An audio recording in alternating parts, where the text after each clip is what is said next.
Welcome back to Behind the Scenes, No More. So Nina, we stopped at the point where you reopened your restaurant in La Vista. Yes. And then nobody came. Nobody came. Nobody came. Because when I was doing my little market research, I didn't add the equation of people could move. But you can move a brick and mortar place whenever you want. Which means that when I was moving to the new place, it was 2008. President Obama came into power and he was offering incentive to save the housing bubble that was crashing at that time, which was creating a recession at that time.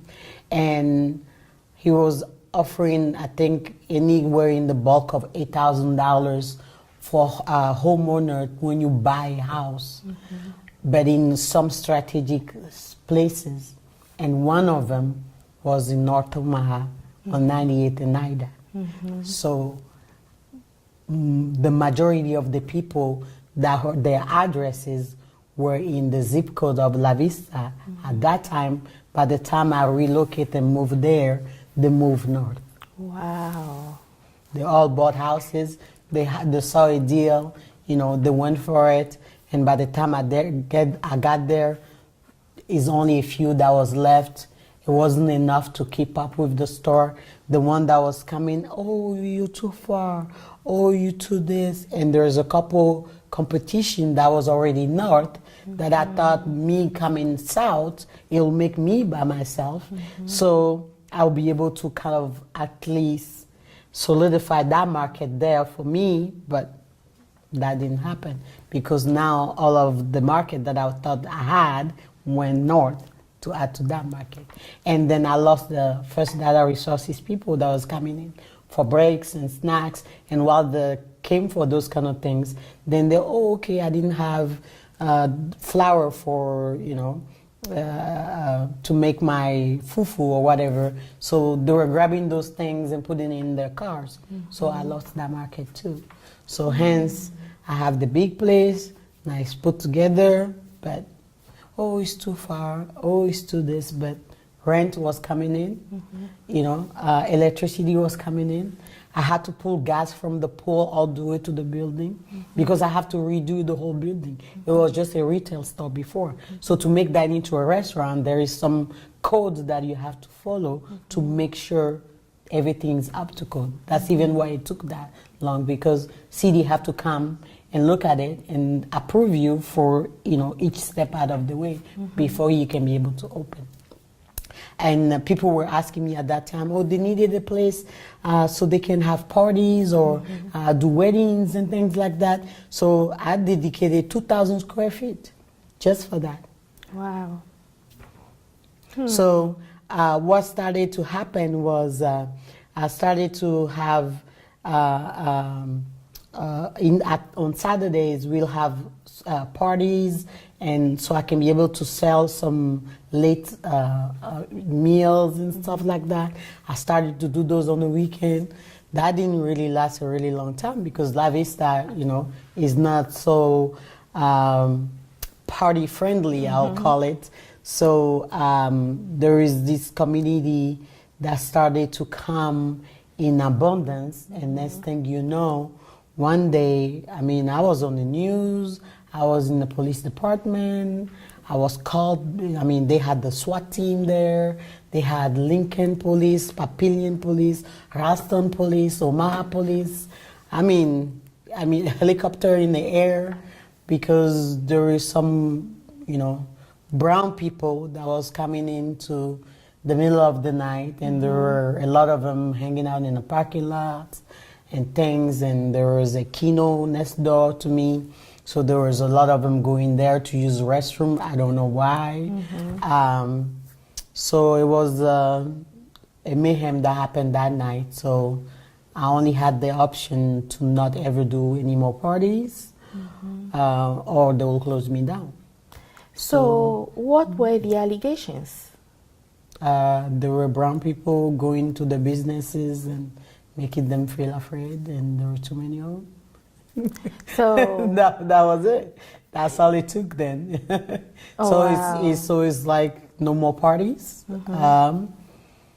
I couldn't have any more parties. And this was in year 2009? Yeah, that was 2009. So the decision is to keep the place open or close it, you know, because that was the little bit of the last source of revenue that I was having coming in. And then when it was shut down, I couldn't pay the rent, I couldn't pay the electrical bill, and, you know, I couldn't pay anything, my vendors, so I decided to close.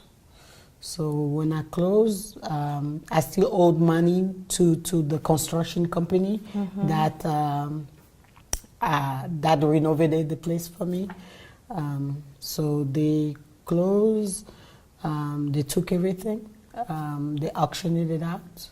And obviously I didn't get any money from it because they used it to pay whatever, whoever can take whatever. Because the construction company kind of had a lawsuit against me at that time. So yeah, I walked away with Nothing. my shoes on my feet. That's about it. I ended up filing for bankruptcy, and yeah, I filed for food stamp because I didn't have any. What should I do then? What kind of work should I do? I have two little ones still, you know, on my hands, and even at that time, I don't have papers either to be able to. How will I put it, legally work in the United States. The business at that time was my buffer, so I just came home and lost it. And then I remember you mentioned earlier that you were going through some difficult times with your husband as well. Yeah, oh, by that time the divorce was settled. He left Omaha, you know, he moved to Kentucky at that time, and, you know, he wasn't really taking care of the kids, and he was actually taking me to court for child support. He even had a part in me losing the business too, because the business was in his name when it was on 72nd and Pacific. And the only thing that saved me there was that when the lady was taking me to court, the name that was on the lease was his name, not mine. So when he left, they had to reach him and say, okay, your business is getting taken to court. What do you want to do, kind of thing. Oh, he's like, okay, my wife is the one running and you can do whatever you want. That's what he told them. So thank God that I was the one going to the landlord every month to write him the check. So when we went to court, he was able to vouch for me in that regard. That's when the judge said, oh, okay, if she's the one running the things, even though her name is not on the list, we'll take her as the owner of the business then. Okay, wow. So today, what is it like for you after going through all of that? So when I sat home from the business and was sulking for myself and drawing myself in sorrow, I was working at the grocery store as a cashier and a customer service person, making $8 an hour part-time, and could barely even feed my children. So a friend of mine mentioned to me I could use the time and go back to school and finish up and do culinary, because they have one now, you know. Because the time that I opened the store, they didn't have a really a culinary school here in Omaha. So he said, why don't you look into it and see if it's something that it can be beneficial to you or not.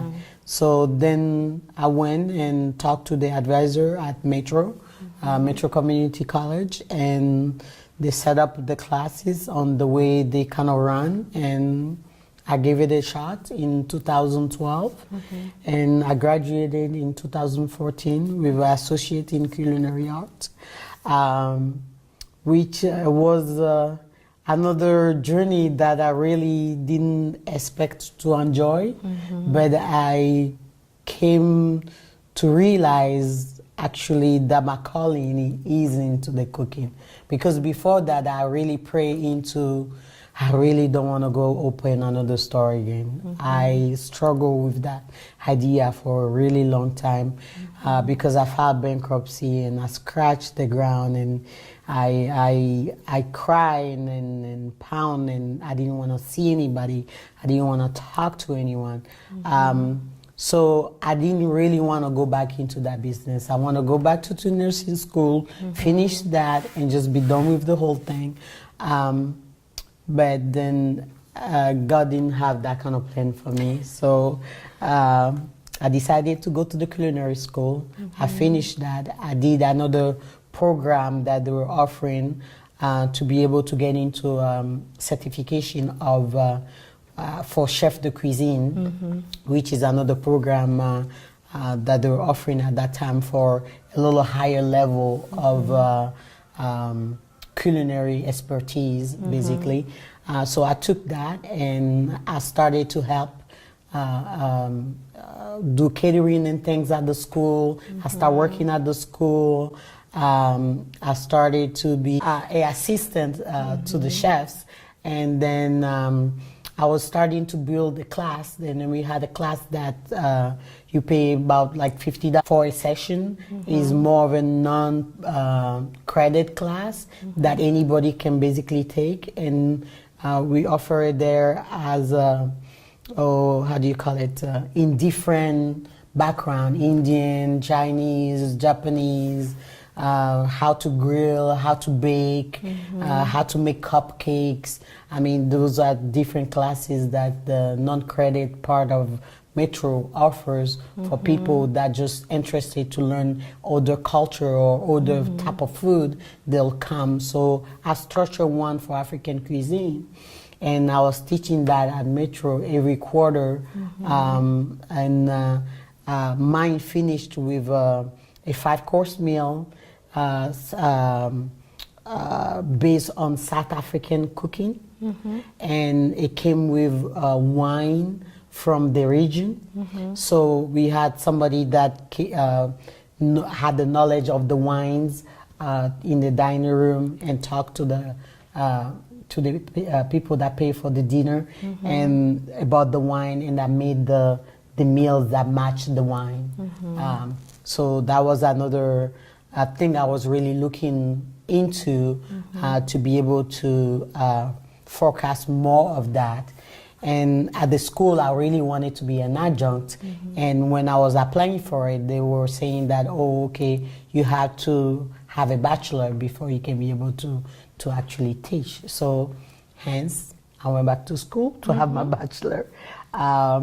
So I went back to the school to, so I can be able to get the bachelor to be able to teach at the school. But now that I'm done with the bachelor, is actually opening even more doors than just be able to teach at the school. So it's always one thing that kind of lead into another and lead into another. But just the way I put it on Facebook, I came from really far.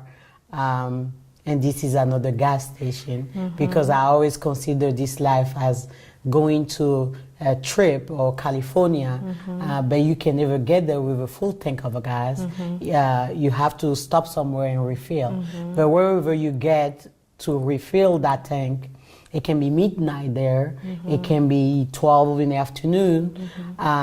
You can get there and get robbed. You can get there and you say, oh, I'm too tired to hit the road. Let me get a hotel and sleep. So, but at the end of the day, that's just another gas station on your way to your destination. It's quite a journey. Yes. I'm so proud of you, Nina. Thank you. I commend you on everything that happened. Yes. How positively you're taking things that were unfortunate that you had to go through. I really have to. I really have to. I pray a lot. I pray a lot. I meditate a lot. I thank my children to be able to ground me, to be able to help me know what life is about, what my life is about to take him to a safe ground. So that's my responsibility toward them. So by focusing on that, it keeps my mind off of the craziness. Otherwise, it will have been such a whirlwind. But thank God that I have them to be able to push me forward, so I can be able to pass the hardship. My favorite verse in the Bible is Psalm 23. The Lord is my shepherd. I shall not want. Amen. I can relate to that. Tina, thank you so much for sharing your story with us. We'll have you back. Oh, of course. This is only, remember, another gas station. We might have another one. Now you got into the car now. Yes. So you are joining me on this journey now. So, so you get to somewhere, some people get off, and then you go to other places, some people kind of get in, and so forth and so on. Yes. So now you are part of my journey now, and I'm sure it's going to be another whirlwind. Absolutely. And I can literally see it. I know you're working on some yes. interesting projects. Oh, yes. We'll have you back. That way you can share again with us. Always. The things that you're working on. I'll be really happy to. My biggest thing is to be able to teach. To be able to teach people everywhere I go. Not necessarily in a school setting, but to educate. Because education is a very powerful thing. If you don't know, you don't know, And my dad always taught me, people can take everything from you, but education and knowledge is the only thing they cannot take from you. Well, that's quite an advice. So I'm hanging on to it. Yes. Well, thank you so much for watching. This was Behind the Scenes No More. Bye-bye. Bye. Thank you.